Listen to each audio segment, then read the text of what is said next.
에스더입니다. 지금 오늘은 새해 한 주가 시작되는 월요일, 벌써 하루가 지나가고 있습니다. 이제 마치고 오늘 하루를 마감하고 집으로 돌아가는 길이에요.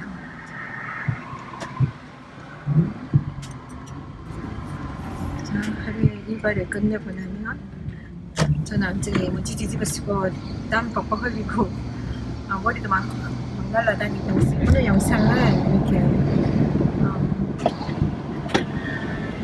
드라이브를 하면서 제가 영상을 찍습니다. 5시가 조금 넘었어요. 말하자면 저녁에 퇴근하면서 러시아워 되겠죠.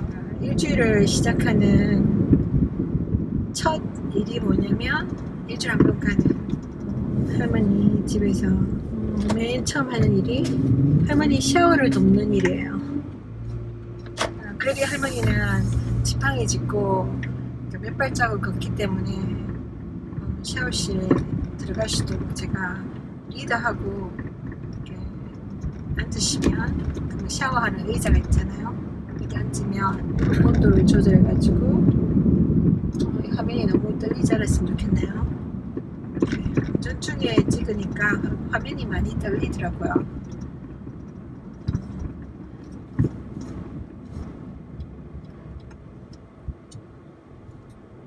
할머니 샴푸하고 바디워시 하는 거 도와주고, 할머니가 샤워를 오래 안 하고 싶어 하기 때문에 간단하게 끝내 한 15분 정도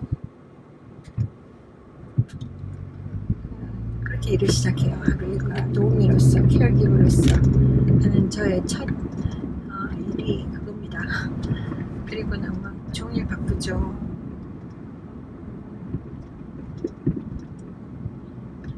청소, 세탁기 돌리는 거, 이제 설거지, 자지구레한 거 다 합니다. 참 이렇게 몸을 많이 움직이는 거기 때문에 정말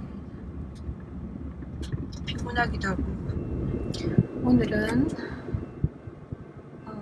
이 철로에 걸렸는데 금방 또 올라가네요.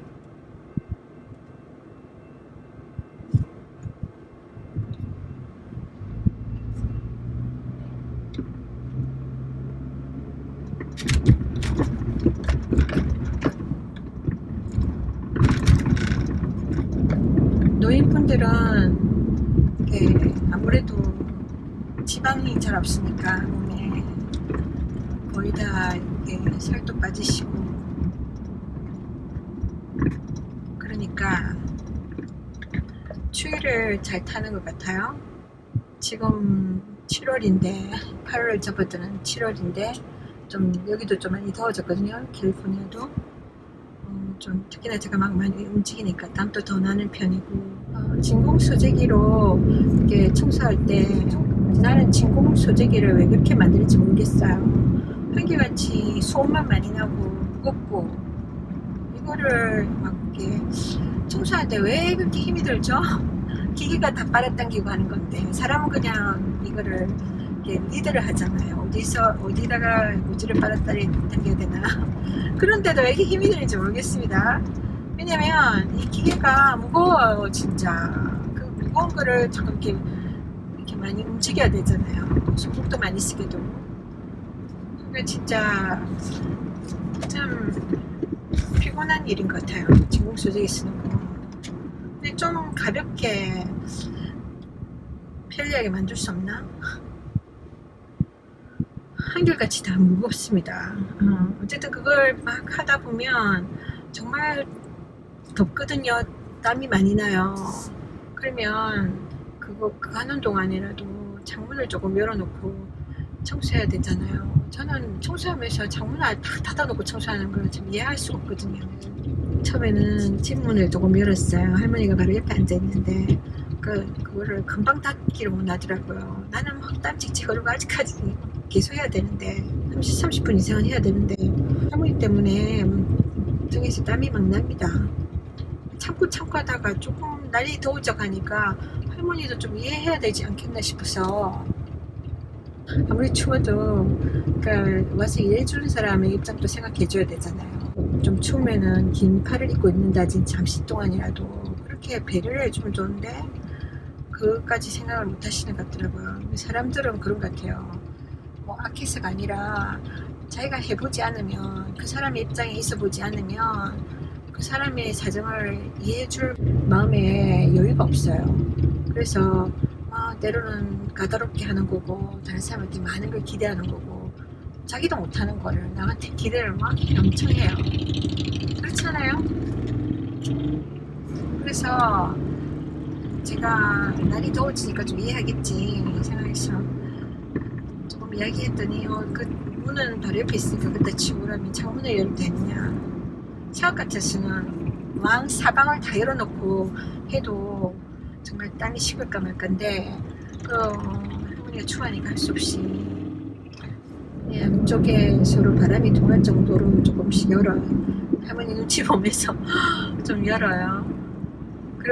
그래가지고 좀 청소를 다 끝나기도 전에 할머니가 춥다면서 닫으시는 거예요. 정말 그럴 때는 진짜 난감해요. 중국소쟁이 끝내고 나면은 바닥 청소를 해야 되는데 그러니까 밀대로 간단하게 할 수 있는 다행히 옛날 밀대걸레처럼 빨아야 되고 손으로 그게 아니라 좀 간단한 게 있어요. 세제에다가 물에다가 해가지고 불려가지고 이렇게 적셔가지고 바닥을 닦는데 그것도 왔다리 갔다리 하고 나면 땀이 막 나거든요.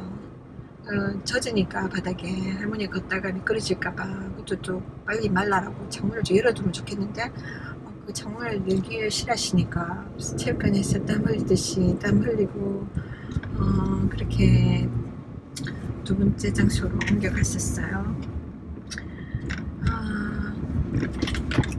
두 번째 장소에서도 거기는 일주 세번 가니까 일주 세번 갔다고 일을 적게 하는 게 아니라 거기도 청소했던 걸 똑같은 걸 또 세 번 반복하는 정도. 할머니 굉장히 깔끔한 성격이라서 그렇게 하는데 근데 제가 그 집에서는 가장 일이 많은 게 아무래도 요리. 2시간 이상 걸리는 요리 참 서서 하다 보면 참 피곤하고 미국의 다른 지역에는 다른 스테이트는 마스크를 벗는다고 하더라고요. 이제는 파티도 가고 막 한다는데 지금 여기는 캘리포니아는 아직까지 그런 이야기는 없는 것 같고 계속 끼고 있는데 일할 때 이거를 늘 쓰고 있어야 되니까 앞전에 4시간 두 번째 일에서 4시간 8시간을 이걸 마스크를 쓰고 있어야 되잖아요. 그러니까 안 그래도 더운데 얼굴에 뭐 뒤집어 쓰고 있으니까 얼마나 덥겠어요. 더 덥지. 얼굴 앞면에 가리고 있으니까. 게다가 이게 아무래도 공기가 잘 안 통하니까 숨쉬기가 쉽지 않잖아요. 예전처럼. 아무래도 숨쉬는 게 굉장히 소극적으로 쉬게 되잖아요. 얼마 전까지만 해도 어떤 분이 일회용을 한 박스를 주셨어요. 아마 한 100개가 들었었나? 아마 그랬던 것 같은데.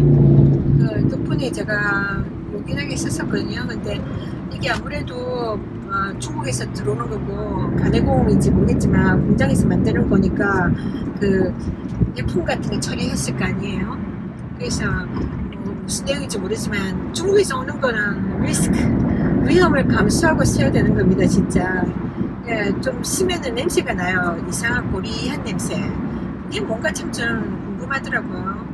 좀 찝찝한 냄새였는데 그걸 끝나갈 때에 면 제품으로 바꿨죠. 그러니까 면으로 된 거 제가 사가지고 아니면 제가 직접 만들거나 면으로 쓰고 나서는 조금 그 냄새가 없어서 괜찮은데 그래도 아무래도 그냥 숨 쉬는 거하고 다르잖아요. 코가 막혀 있으니까 가끔은 제가 헛기침을 하거든요. 이게 좀 답답할 때 이런 거 이거 심한 거 아닌데 할머니가 지난번에 저한테 한번 지적하셨어요. 갑자기 오시더니만 눈이 동그랗게 해가지고 무슨 일 한 것처럼 너 기침이 이렇게 심하게 하냐 이러는 거예요. 이게 심한 겁니다.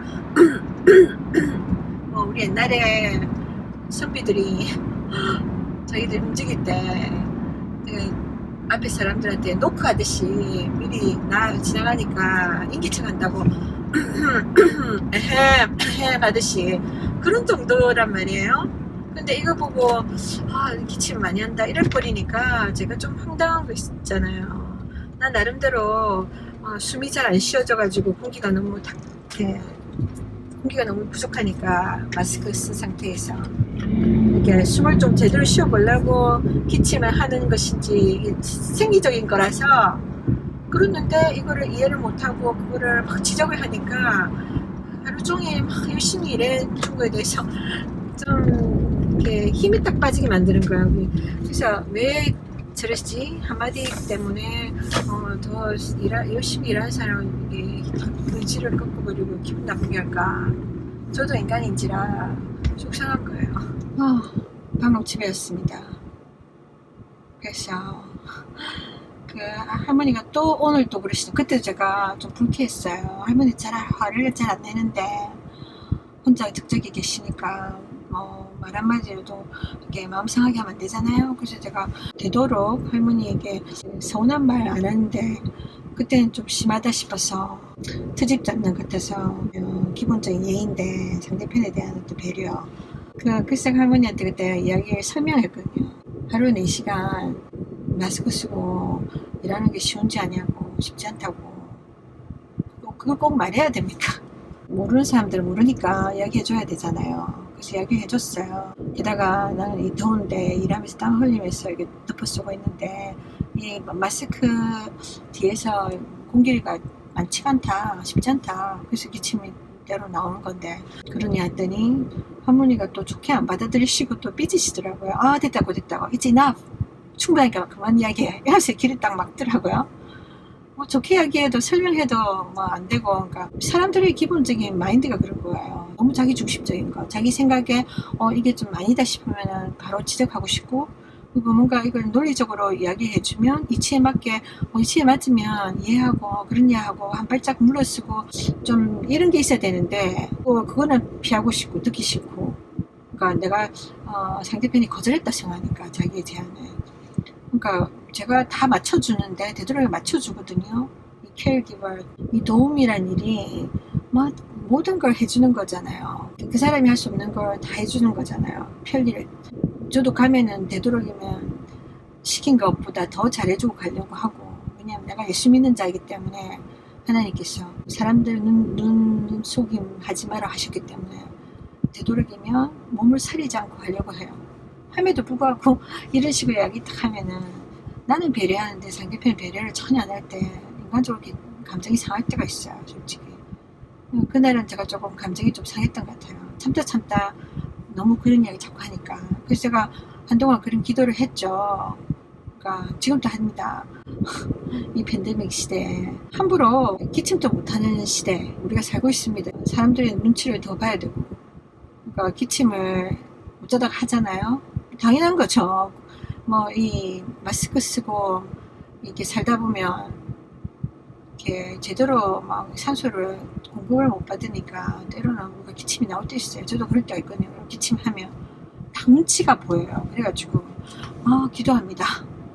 집주인 아줌마가 한때 제가 한번 의심을 받아가지고 반강제적으로 그때 검사 받으러 간 적이 있어가지고 그때 정말 엄청난 의료비 제가 한번 이렇게 벼락 맞은 적이 있어가지고, 물론 하나님께서 정말 은혜로 그거 다 해결해 주셨어요. 진짜 할렐루야 간증입니다. 근데 그 응답받기 전까지 얼마나 제가 마음고생을 했겠어요. 하여튼 간에 그런 일을 안 당하기 위해서 의심을 안 받아야 되니까 기도합니다. 하나님, 고객이 있을 때는 기침 안 하게 해주세요. 그러면서 기도하고 가요.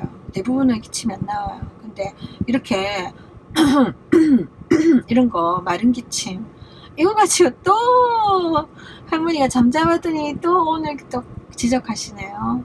와가지고 무슨 일 있는 것처럼. 딱 그러니까 제가 또 똑같은 말을 해야 했어요. 할머니 이거 마스크 쓰고 나는 오늘 8시간인데 두 군데에서 일을 했으니까 8시간을 이거 마스크를 쓰고 일하는데 땀도 나고 이거 숨 쉬는 게 쉽지 않다고. 그래서 공기가 잘 들어갔냐고. 그러면 또 똑같이 됐지 나 그만하자고. 그러면서 또 식하시네. 그러면은 뭐 가만히 있다가 정말 돌 맞은 느낌. 그럼 혼자만 핀잔 맞고 갑자기 그 한마디에 사람이 하루 쉬람 더 피곤한 마음이 드는 거야. 그래서 그러고 나니까 자기도 좀 뭐랄까 어색하고 저도 유쾌하진 않죠.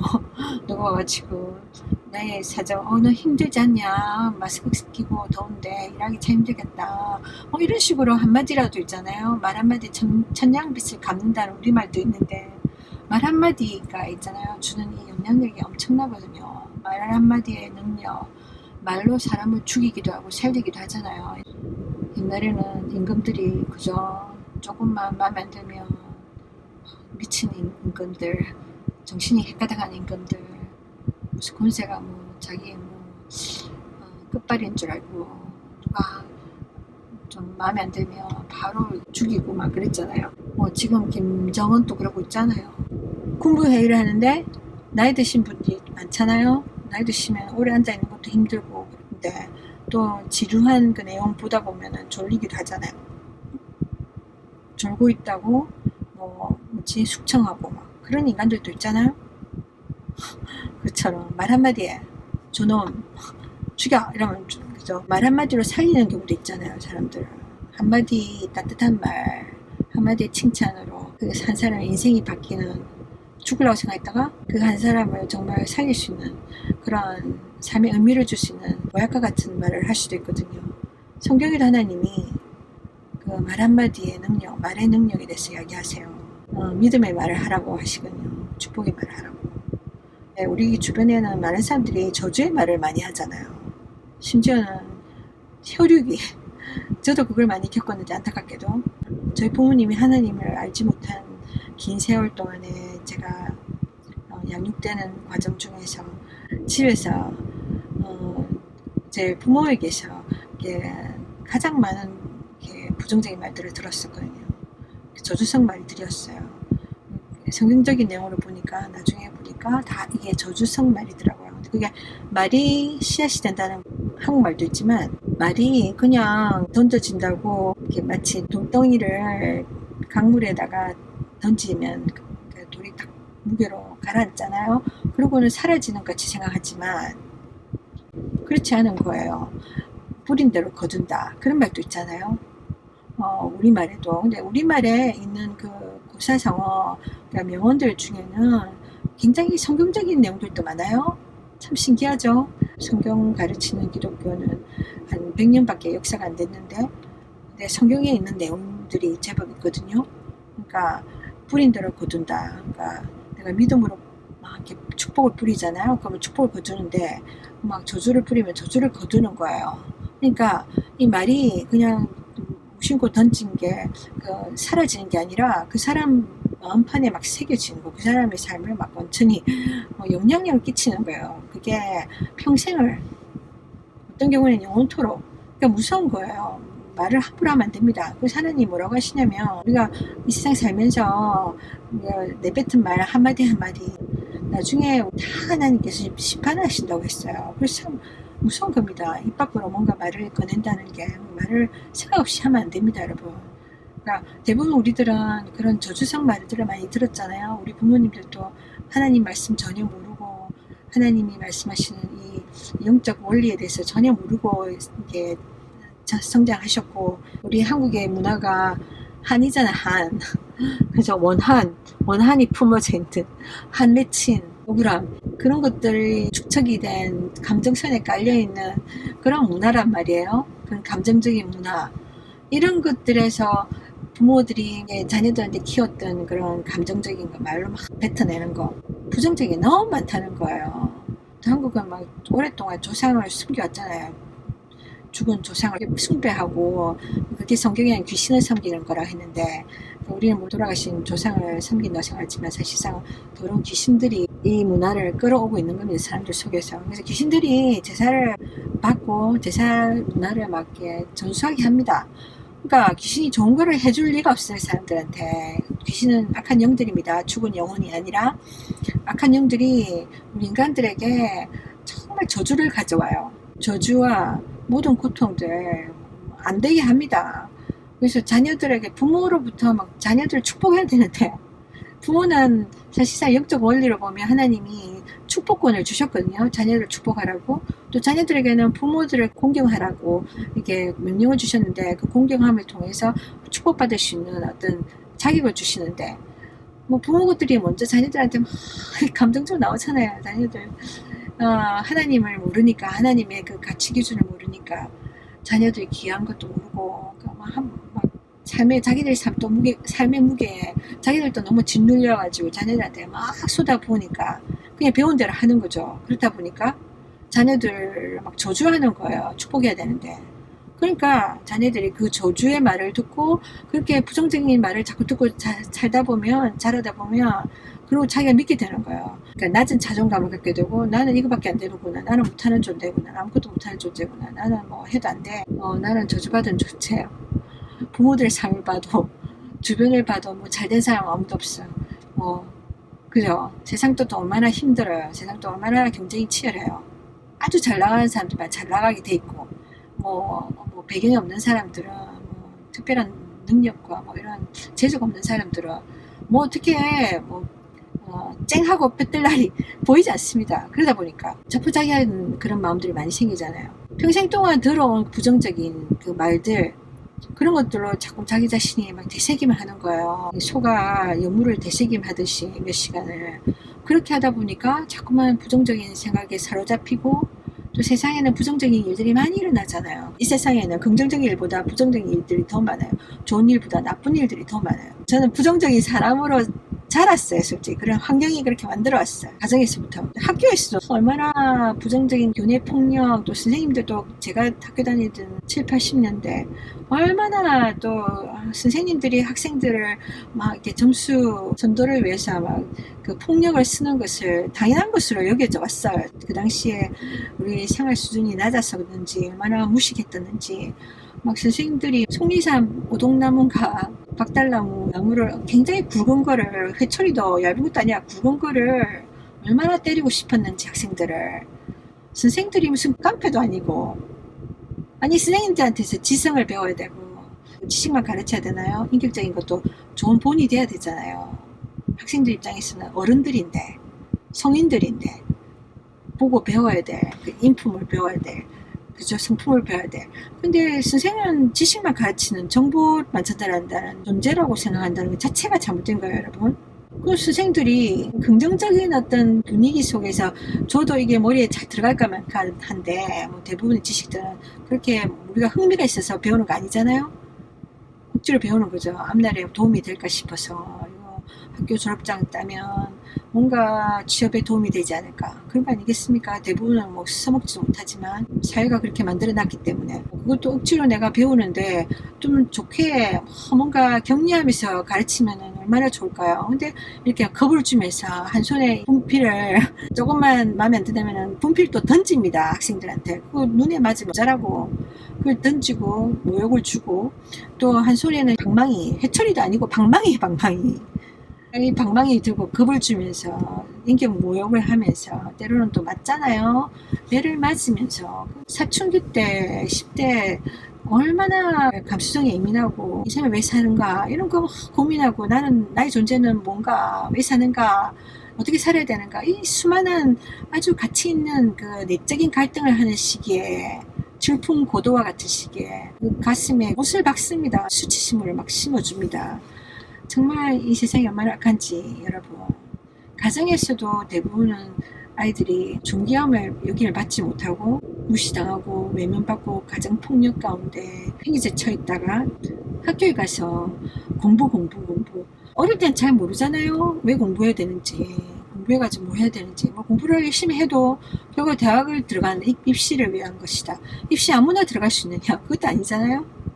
또 가정형평사 못 가는 경우도 있고, 근데 솔직히 왜 공부해야 되는지 이런 정의, 목적의식도 없이 해야 되니까 고통스러운 거죠. 학생들 입장에서는.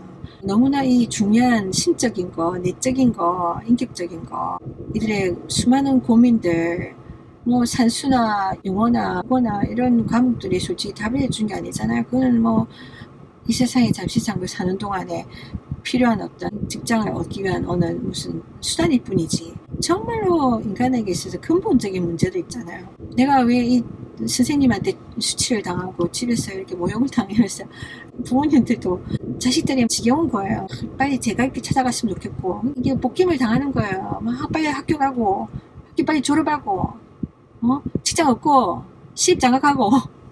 지금 그게 잘 됩니까, 여러분? 졸업하면 바로 막 취직이 돼야 되는 것 같고, 취업이 되면 또 달달달 볶습니다. 제 자신의 삶을 돌아다 봐도 그래요. 제 한 사람의 삶을 대표로 생각해보면 거의가 비슷할 겁니다. 태어났을 때 잠깐 신기하니까, 이게 태어나니까 반길지 모르지만, 살면서 한 인간이 세상을 살면서 인생에 얼마나 많은 핍박과 외면함을 당하고 거부함을 당하는지요. 이 세상에 살면서 따뜻하게 보호받고 환영받고 그런 경우 잘 없잖아요.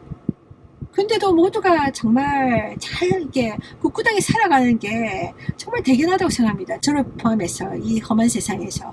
오늘 하루를 지나가면서, 오늘도 보세요. 저도 제 이야기를 나누지만 오늘 하루 나 열심히 땀 흘리면서 정말 먼지 뒤집어 쓰면서 상대편을 열심히 일해주려고 일했는데, 막판에 가서 이렇게 한마디를 돌을 던지는데 일할 맛이 딱 떨어지면서 속상했다고 그랬잖아요. 오늘 하루 이게 뭐지? 이렇게 살아야 되나? 이런 어떤 회의감이 오듯이, 물론 제가 예수님 안에서 이거를 그때그때마다 떨쳐내고 다시 일어납니다. 오뚜기처럼. 그래서 예수님이 반드시 필요해요. 우리 인생에서. 인간은 오늘 달콤한 말 했다가 내일 독을 탁 쏩니다. 그 혀로, 같은 새치 혀로. 오늘 내가 이 사람으로 인해서 정말 내 인생이 장미꽃 같은 걸음을 걸을 것 같지만, 우리 가운데 대부분 사람들은 긍정적으로 살려고 해요. 내 인생을 포기하고 싶지 않은 마음들 다 있거든요. 다 대부분 사람들은. 근데 그렇게 막 긍정적으로 살라 하지만 그게 오래 갈 수는 없어요. 그러니까 이래저래 열심히 살아봤지만 어느 순간에 내가 지치는 날이 오거든요. 인생의 그 희망의 줄을 놓을 때가 있어요. 그게 위험한 겁니다, 여러분.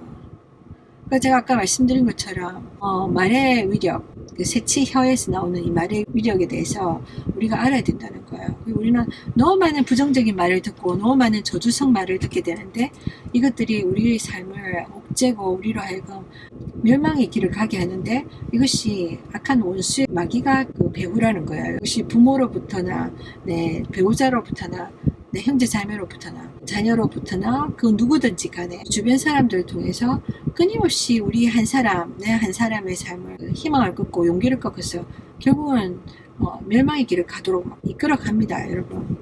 그게 그 사람을 하여금 자포자기해서 자살을 하도록 만드는 거라든지, 아니면 그 인생에서 잘못된 길로 자꾸만 달려가게 만드는, 그렇게 만들어 버립니다. 이 세상에서 우리 이 부정적인 말들을 피할 수가 없어요. 부정적인 영향력들을 피할 수가 없어요. 왜냐하면 우리 사는 이 세상이 악한 마귀 사탄의 영향력 아래에 있기 때문에, 더러운 물에 내가 빠지면 나도 더러워지는 겁니다. 이 가운데서 살아갈 수 있는 힘이 어디서 오냐면, 예수 그리스도 앞에 돌아오면 하나님의 보호 아래 있게 되고, 그분이 주시는 메시지, 말씀, 그 약속 안에서 살 수 있게 되거든요. 그러면 그 약속을 붙잡고 내가 이겨나가면 되는 겁니다. 반대 정신으로. 당연히 내 감정은 있잖아요. 불쾌해. 정말 저 사람이 나를 이렇게밖에 안 보는 건가? 나는 이런 존재인가? 이런 생각이 올 때 하나님 말씀이 있거든요. 나는 너를 창조할 때 신묘막측하게 지었단다. 그렇게 이야기합니다. 귀한 존재로, 정말로 소중한 존재로 나를 만드셨다는 거예요, 하나님이. 그러니까 나는 정말 귀중한 존재예요. 하나님의 자녀, 하나님으로부터 만들어진 존재. 그런데 부모들은 자식들이 자기 소유인 줄 알고, 부모님들은 일반적인 인간들이잖아요. 우리들도 마찬가지고, 일반적인 인간들은 이 물질적인 세상에서, 육적인 이 세상에서 이 인간적인 기준, 세상적인 기준, 이걸로만 사람들을 바라보기 때문에 잘 나가지 않고 잘생기고 뭔가 특출나지 않으면 금전적인 어떤 그런 유익을 주지 않으면 참 사람을 무시해버립니다. 그 사람은 아무것도 아닌 존재가 되는 겁니다. 부모가 나를 만든 게 아니잖아요. 그러니까 자식이 마음에 안 들 수가 있는 거예요. 자식이 나는 잘났으면 좋겠는데 공부도 잘하고 막 특출나고 막 자식 때문에 내가 막 출세하고 사람들한테 존경받고 이러고 싶은데 그렇지가 않거든. 내 자식은 별 볼 일 없는 자식이거든. 빈둥빈둥하는 것 같고 직장도 못 얻는 것 같고 장가가 시집가고 생각도 안 하고 있는 것 같고 그러니까 속이 막 불이 낮은 거죠. 그러니까 막 걔를 막 괴롭히는데 그러니까 자식이 예쁘게 보일 리가 없잖아요. 우리가 자식을 바라보는 기준이 너무나 물질주의이기 때문에 물질은 어느 누구도 귀하게 보지 않습니다, 여러분. 많이 가지고 있으면 막 그 사람한테 달라붙잖아요. 어떻게 뭔가 콩고물이라도 떨어지나 싶어서. 그 사람이 아무것도 가진 게 없다 그러면 그 사람 완전히 헌신짝처럼 버리잖아요. 근데 하나님은 뭐라고 하시냐면 한 영혼이 천하보다 귀하다 그러시는 거예요. 이 세상 만물 우주에 있는 모든 걸 통틀어서도 한 영혼이 더 중요하다는 거예요. 이해하십니까, 여러분? 이해하기 힘들죠? 하나님 기준은 인간의 기준과 너무 달라요. 또 다른 어떤 비유를 하시냐면은 양치기가 있는데 양을 100마리를 양을 치고 있거든요. 그래서 100마리를 데리고 다니는데 어느 날 말 안 듣는 한 마리가 여러 무리 속에 있는 게 너무 지겨워. 그래서 뭔가 새로운 도전을 위해서 일탈을 꿈을 꿨어. 그래가지고 이 한 마리 양이 어리석은 양이 무리를 떠나서 돌아다니다가 길을 잃어버렸어. 이걸 양치기가 나중에 알게 된 거예요. 그래서 양치기가 너무 놀란 거야. 이 한 마리를 찾아야 되는데 99마리가 있잖아요. 나머지 99마리. 우리가 생각할 때 한 마리는 99마리보다는 작잖아요. 그렇게 생각하니까 한 마리 그냥 잃어버린 셈 치고 99마리를 건지는 게 99마리에 신경 쓰는 게 더 중요하지 않아요? 우리 사람들 같으면 그렇잖아요. 한 마리 잃어버린 거 아깝지만 그거 하나 찾으러 다닌다고 99마리를 내버려 둘 수 없잖아요. 내버려 두면 막 늑대가 와서 물어가든 다른 사람이 와서 못 잡아가든 그럴 수 있잖아요. 그런데 이 양치기는 이런 한 마리를 찾기 위해서 99마리를 들판에 두고 산천초목을 헤맨다는 거예요. 해질 때쯤 돼서 벼랑 끝에 매달려 있는 그 놈을 찾아서 긴거이 어깨에 메고 돌아온다는 거예요. 그게 하나님이 우리 한 영혼 한 영혼을 바라보는 마음이라는 거예요. 어떻게 보면 어리석잖아요. 하나님 마음은 그렇습니다, 여러분. 천국과 지옥이 있는데 지옥에 가는 사람들은 엄청 많고 지옥에 가는 길은 아주 넓고 가기 쉽고 죄 짓기가 쉽잖아요, 여러분. 죄 지으면 가는 곳이에요. 원죄에 있는 모든 인간들이 가는 곳이에요. 천국 가는 길은 좁고 가는 사람이 많지 않대요. 가는 길이 힘들대요. 영이면 하나님이 천국에 더 많은 사람 가게 하지 왜 지옥에 많은 사람 가게 할까? 인간의 편에서 이해할 수 없잖아요. 하나님은 천국에 계십니다. 근데 하나님은 숫자에 우리처럼 관심이 많지가 않으세요. 하나님은 진실한 그 마음을 보시는 거예요. 우리 인간은 사람들 알려고 하지 않잖아요. 조건을 보지. 결혼할 때도 자녀들 배우자 구할 때도 막 조건을 따지잖아요. 그 사람 직장이 어느 정도냐, 사채가 얼마나 가지고 있느냐, 그 사람 자격증 몇 개나 있느냐, 얼마나 배웠느냐, PhD 있느냐, 이런 거 따지지. 줄이 있느냐, 좋은 줄이 있느냐, 그런 걸 따지지. 그 사람이 댐댐이가 어떻느냐, 그 사람 신앙이 얼마나 순수하냐, 이런 거 따집니까? 그 사람 인격이 어떠냐, 이런 거 안 따지지 않습니까? 그러니까 하나님과 인간의 기준, 하나님과 이 세상의 기준은 너무나 다르다는 거예요, 여러분. 이 세상에 사는 동안 우리가 이 모든 부정적인 요소들, 부정적인 말들, 저주성 말들 이걸 피할 수가 없어요. 막 날라오는 화살처럼 우리에게 끊임없이 날라옵니다. 사방에서 날라옵니다. 던진 사람은 또 몰라. 자기가 얼마나 이거 상대편에게 정말 악한 영향을 준 말을 하는지 그 말의 한마디에 사람들이 죽는 경우도 있잖아요. 자살하고 그 때문에 나쁜 습관을 담배 피고 술 중독 이런 데 빠지는 사람도 있고 사방에서 날라와요. 그래서 어떨 때 우리 방패도 없는데 근데 그렇다고 다 일일이 싸울 수 없잖아요. 인생을 죽는 날까지 이 세상을 떠나기까지는 악한 마귀와 악한 영들이 쏘아대는 화살을 피할 수가 없어요. 우리 스스로는 맞아서 이겨낼 수가 없어요. 우리가 이겨낼 수 있는 유일한 길은 예수 그리스도 앞에 나오는 길이에요. 예수 그리스도 앞에 나와야지만 우리가 하나님과 관계를 맺을 수가 있거든요. 죄 용서함을 받을 수 있기 때문에 죄로 인해서 우리가 저주 아래 있게 되고 이 악한 영들이 우리를 합법적으로 우리 인간들을 묶어놓고 조종할 수 있는 권리를 갖게 된 거예요. 그래서 하나님과 우리 사이에서 계속해서 줄다리기를 합니다. 우리는 오직 예수님 안에 들어올 때만 하나님으로부터 보호를 받을 수 있고 하나님의 축복을 경험할 수가 있고 힘을 얻을 수 있는 거야. 이 싸울 힘을 얻을 수 있는 거야. 악한 영들로부터. 제가 다른 영상에서도 나누었지만 각종 질병들, 우리 인생을 살면서 정말 힘든 부분, 살아가기 힘든 부분 하나가 이 질병이라는 짐이잖아요. 질병을 짊어지고 어떤 사람은 태어나면서부터 질병을 갖고 사는 사람도 있고 불구라든지 아니면 여러 가지 질병 없는 사람이 어디 있어요. 질병 안 겪는 사람이 어디 있어요. 거기다가 뭐 재정적인 그 짐까지 여러 가지 심리적인 갈등까지 이 세상에는 짐이 엄청 많아요. 우리가 짊어지는 짐이. 그러니까 인생이 너무 힘든 겁니다. 우리가 이 세상이 그렇게 간단하고 사람들은 쉽게 말로서는 덕담을 하죠. 새해마다 새해 복 많이 받아라. 그대로 되면 좋겠지만 꼭 그렇지 않잖아요. 뭐 꽃길만 걸으세요. 하지만 이 세상이 뭐 우리만 살면은 하나님과 우리만 살면은 천국에는 그 일이 가능해요. 천국에는 악한 자들이 갈 수가 없기 때문에 죄인들이 갈 수가 없기 때문에 하나님과 천사와 의인들만 있는 곳이니까 두려워할 필요가 없어요. 근데 이 세상은 악한 원수 마귀가 있기 때문에 우리 사람들이 고통을 받고 위험천만이 날마다 우리가 오늘 하루도 안전하게 살아가기 위해서 우리가 소원하는 거잖아요. 예수 안에 들어오면 우리가 죄의 용서를 받아요. 인간은 모두가 죄인이기 때문에 원죄를 가지고 태어났어요. 그래서 우리가 죄로 인해서 하나님과 관계가 끊어지고 죄 때문에 저주가 오게 되고 그래서 질병도 있고 막 재정적인 문제도 우리가 겪고 땀을 흘려야 우리가 먹고 살 수 있고 그런 거예요. 여러분 천국에는 일이 없습니다. 일할 필요가 없어요. 이 땅에서는 고통이 있어요. 여러분 인생이 고통을 위해서 났다고 분명히 이야기하셨어요. 하나님이. 그러니까 어떻게 보면은 자연스러운 겁니다. 하나님과 우리 관계를 회복해야 돼요.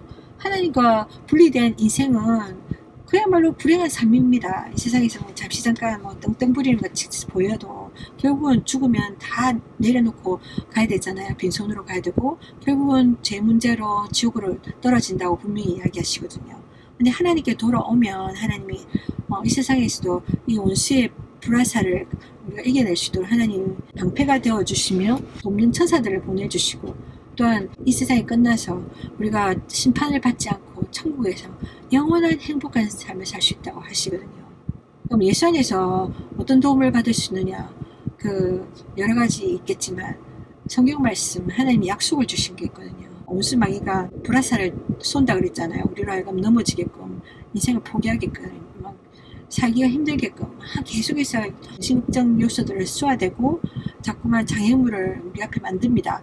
그럴 때 인간이 줄 수 없는 위로 하나님의 말씀이 우리에게 큰 위로와 힘이 된다는 거죠. 앞으로 나갈 수 있는 힘. 그러니까 하나님이 강하고 담대하라. 근심하지 말라. 하나님이 함께 하신다. 하나님께서 돕는 천사를 보내주신다. 또 여러 가지 치유도 약속하셨고 그러니까 이 약속을 붙잡으면 내가 아무리 어려운 일을 당해도 그때그때마다 일어날 수가 있어요. 저는 정말 많이 싸웠거든요. 부정적인 이 말들을 너무 많이 들었기 때문에 제가 정말 귀신들이 마귀가 얼마나 나를 죽이려고 했는지 뒤돌아보면 참 끔찍합니다. 그 좋은 20살 때 저는 정말 어두침침한 20살 20대를 보냈어요. 청춘을 정말 알 수 없는 미래에 대한 그 두려움 가운데서 정말 희망 없이 25살 이후는 살지 않을 거라고 생각했었어요. 25이 되었을 때도 내가 아직까지도 독립하지 않고 있다면 경제적 독립을 하지 않고 있다면 나는 인생을 끝낼 것이다. 이렇게 무서운 이렇게 계획을 하고 살았으니까 얼마나 희망 없는 삶이었습니까? 그래도 그때가 가기 전까지는 제가 무수히 노력했거든요. 많은 청년들이 지금 그러고 있다고 생각합니다. 저처럼 막 열심히 막 뚫어보려고. 그런데 너무나 틈이 없는 거예요. 너무나 기회가 없는 거예요. 이런 제가 그때그때마다 그랬어요. 스스로에게 격려하면서 이번만 이겨내자. 내가 독립하게 되면 그때부터는 내 인생은 달라질 거야. 더 이상은 내가 집에서 학대도 안 받고 더 이상 이렇게 비참한 취급받지 않고 인간답게 살 수 있을 거야. 그런 식으로 미래의 희망을 주면서. 그런데 어느 순간에 나도 지치게 되더라고요. 왜냐하면 이 세상이 호락호락하지 않다는 걸 보게 되고 정말 나의 노력과 상관없이 세상의 이 턱은 너무 높다는 걸, 그 한계에 부딪히다 보면 어느 순간에 내 자신에게서 스스로가 막 이렇게 세우던 그 격려의 말, 긍정의 말, 긍정의 힘들이 나중에 이제 고갈되어 버리는 거예요. 그럴 때 사람들을 포기하는 겁니다. 자포자기. 저도 그런 위기를 여러 번 겪었었고, 근데 하나님이 너무 감사하게 저를 만나주셨고 붙들어 주셨기 때문에 지금까지 오게 된 거예요. 지금도 제가 예수를 믿지만 마귀가 사는 이 세상을 살잖아요. 그렇다 보니까 저도 계속해서 화살을 맞습니다. 오히려 더 맞는 것 같아요. 제가 하나님 일을 하니까 더 원수가 늘 싫어하고 막 저한테 엄청난 화살을 쏘옵니다. 이전에 제 자신에게서 있는 정말 가냘픈 힘이 아니라 정말 하나님 약속의 말씀을 붙잡으니까 그때마다 더 일어날 수 있는 거예요. 하나님의 말씀에 정말 강하고 담대하라. 나의 힘은 오직 예수 그리스도에게서 나오는 것이다. 정말 살아계신 하나님이시기 때문에 예수 그리스도가 그분을 바라보고 그 말씀을 붙잡으니까 제가 다시 일어나고 되더라고요. 일단은 이 세상에서 사람들이 던지는 말이 세상에는 악한 마귀와 그 악한 영들이 있기 때문이고 그들의 역사입니다, 여러분. 그러니까 사람을 바라보지 마시고 하나님이 그러셨어요. 우리가 이 세상에서 겪는 많은 고통과 시험들은 인간과 인간의 싸움이 아니라 그렇게 보이지만 그거는 겉으로 보이는 거고 실질적으로는 그 배후는 악한 영들인 거예요. 그 사람들의 똑똑하신 거예요. 사람들을 이용해서 어떤 환경들을 이용해서 우리를 자꾸만 넘어지게 하는 거예요. 우리 개개인을 싸움 붙이고 좌절하게 만들고 그래가지고 결국은 인생을 포기하게 하고 아니면 나쁜 짓을 저지르게 하고 그 사람들은 너무 감정적이면 상대편을 하고 폭력을 취하거나 죽이거나 그러고 결국은 자기가 인생이 뭐 평생 교도소에 갇히거나 인생을 말아먹잖아요, 여러분. 그런 경우 배우가 다 악한 마귀라는 거예요. 악한 영들, 세상의 권세 잡은 이 악한 영들과의 싸움이니까 하나님께서 그렇게 알고 싸움을 싸우라는 거예요. 믿음의 선한 싸움을. 그러니까 이걸 어떻게 싸우냐면 사람들과 자꾸 싸우려 하지 말고 그 사람들의 배후가 되는 그 악한 영들을 꾸짖으라는 거예요. 악한 영들 꾸짖고 예수 이름으로, 예수 이름에 파워가 있습니다. 예수님이 살아계신 하나님이시기 때문에 그 예수 이름으로 그 악한 영들을 대적하세요. 이 더러운 귀신아, 오늘 저 같은 경우는 그 할머니를 통해서 저를 너무 때리려고 했잖아요. 저 한마디로 저를 의지를 꺾고 저에게 낙심시키고 저희 하루를 막 때로는 그 악한 원수 마귀가 제가 있는 집에서 주인 아줌마를 통해서 저한테 한마디 다 그렇게 찌르거든요. 육적인 눈으로 보면 모두가 원수가 됩니다, 여러분. 그러면 내가 죄를 짓게 돼요. 사람들을 미워하게 되니까. 사람들을 미워하게 되면 우리가 마음으로 미워하잖아요. 그게 하나님의 편에서는 살인이라고 하시거든요. 누구를 생명을 걷어가야 육적으로 살인이 아니라 누군가를 마음속으로 막 미워하는 것도 살인이라고 분명히 말씀하셨어요. 용서하지 못하는 마음도 살인이고. 그러니까 이런 마음을 품고 있으면 내가 천국 가는 길도 막혀요. 왜냐하면 내가 죄를 짓고 어떻게 천국 갑니까? 그러니까 하나님이 본질을 잘 보라는 거예요. 하나님을 우리가 예수를 통해서 만나야지만 우리 영적 눈이 열립니다. 영적 귀가 열립니다. 우리가 정말 싸워야 될 대상이 누군지를 알게 되는 거예요. 우리가 하나님을 만나지 않으면 이 세상을 살면서도 봉사처럼 살게 되는 거예요. 그러니까 막 이렇게 공격이 들어오는데 누구와 싸워야 될지 모르는 거예요. 그러니까 늘 공격을 받으면서 이렇게 허덕이면서 살다가 뭐 사람들 미워하면서 원망하면서 인생을 원망하면서 살다가 결국은 지옥으로 떨어지는 거예요. 왜냐면 우리가 태어나면서 죄를 가지고 태어난 데다가 이 세상은 계속해서 원수마귀가 우리를 죄를 짓게 하니까 못 모르고 죄를 지으면서 결국은 죄의 대가를 치르는 그 장소, 영원한 감옥, 지옥으로 가는 거예요. 거기서 또 눈으로 보지 못하던 악한 원수마귀와 악한 영들, 그 존재들과 이제 같이 있는 곳에서, 지옥이라는 곳에서 영원토록 쉼이 없어요. 거기는 영원토록 이제 눈에 보이는 상태에서 얼마나 더 무섭겠습니까?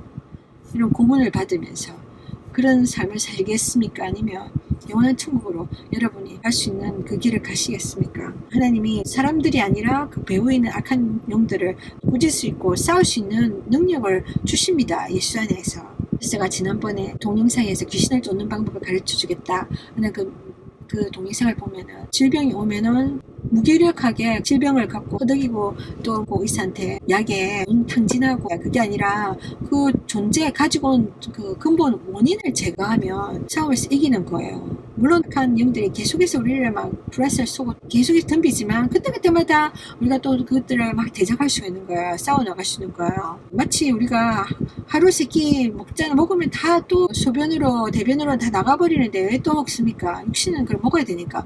그 어리석은 일을 왜 자꾸 합니까, 여러분? 근데도 하잖아요. 매일매일 우리가 또 아침 일어나면 밥 먹고 또 뭐 씻고 자고 이거 반복된 일을 하잖아요. 본인이 그렇게 해야 되기 때문에 그것처럼 생각하면 돼요. 악한 영들이 계속해서 우리에게 불화살을 쏘면 또 그것들 쫓아내면 돼요. 이 하나님의 법칙을 모르면 당하는 거예요. 마귀한테 속아가지고 당하는데, 그러면서 뭐라고 하냐면 부모님을 평생 괴롭혔던, 그러니까 할아버지 할머니 조상들을 평생 괴롭혔던 그 가게에 대대로 내려오는 병들 있잖아요. 그 병들이, 그러니까 이게 뭐라고 중풍이라면 그게 또 부모에게 내려오고 그 부모 중에 한 명 두 명은 같이 이렇게 그걸로 평생 고생하다가 돌아가시면 그 다음 자녀들에게 내려가면 자녀들 자자손손이 기대하고 있습니다. 우리 고정 할아버지 이렇게 중풍으로 돌아가셨고, 우리 할아버지도 중풍으로 돌아가셨고, 아버지도 돌아가셨으니 이제 내 차례다. 얘는 또 나는 이거 내 손자들한테 물려줘야 된다. 이게 무슨 가보도 아니고 유산도 아니고 그냥 그죠? 의사들이 그러잖아요. 이거는 가정에 이런 축복이 있지 않습니까? 그러니까 이거 흘러내려오는 겁니다. 다 이거 합리화시키는 거예요. 영적 원리를 알면은 이거를 쫓아낼 수가 있거든요. 우리 조상 내대로 왔었지만 내대에서는 나는 이거를 나 허용하지 않아. 예수를 이제 믿기 시작했으니까. 귀신을 쫓아내는 예수를 믿기를 시작했으니까. 귀신들이 두려워하고 떠는 예수를 믿기 시작했으니까. 예수 이름으로 너 나가! 이렇게. 이 질병 가지고 나가. 중풍 가지고 나가. 그 어떤 병이든 간에. 그게 물질적인 문제가 될 수도 있어요. 아니면 그 가게에서 흘러내려오는 알코올 중독이라든지 그 어떤 문제든 간에 그거를 끊으면 됩니다. 예수 이름으로 끊어집니다. 그거는 우리의 결정인 거예요, 여러분. 저도 너무나 오랜 세월 동안 제가 예수님을 알기 전에는 엄청난 부정적인 말로 얼마나 제가 부정적인 사고 가운데 살아왔는지, 제가 살아온 게 정말 기적 같아요. 물론 저는 늘 이게 자살이라는 생각을 하고 있었고, 나는 내 나름대로 독립해 보려고, 이걸 이겨내 보려고, 이 저주를 끊어 보려고 몸부림쳤지만 이루어지지 않았고, 왜냐하면 이 어둠의 세력들이 나보다 더 많고 더 강하게 막 저를 공격하니까, 나는 내가 알지 못하는 존재들과 싸우고 있으니까, 싸우는 방법을 모르니까 당하고 있는 거죠. 결국은 나의 의지도 꺾여지니까, 어느 순간에 나도 지쳐버리니까, 세월이 흘러갈수록 지쳐버리다 보니까, 그랬을 때 예수님을 만나고 예수님 안에서 영적 원리를 깨닫게 된 내 삶에 있었던 많은 저주들이 왜인지를 깨닫게 되고, 그 저주의 원인들을 알게 되니까 그 저주를 쫓을 수 있는 유일하고 강력한 이 파워를 알게 되다 보니까, 그 예수 이름으로 내가 그들을 공격했을 때 그들이 떠나가더라고요. 그 문제들이 더 이상 내 문제가 아닌 거예요. 그래서 제 자녀들에게 이런 저주들을 물려주지 않기 위해서 열심히 예수 이름으로 그것들을 공격하고 싸워내고 있습니다. 매일매일. 여러분도 이 은혜 안에, 이 축복 안에 들어오시기 바랍니다. 예수 안에 가능합니다. 하나님 당신을 사랑하십니다. 축복합니다.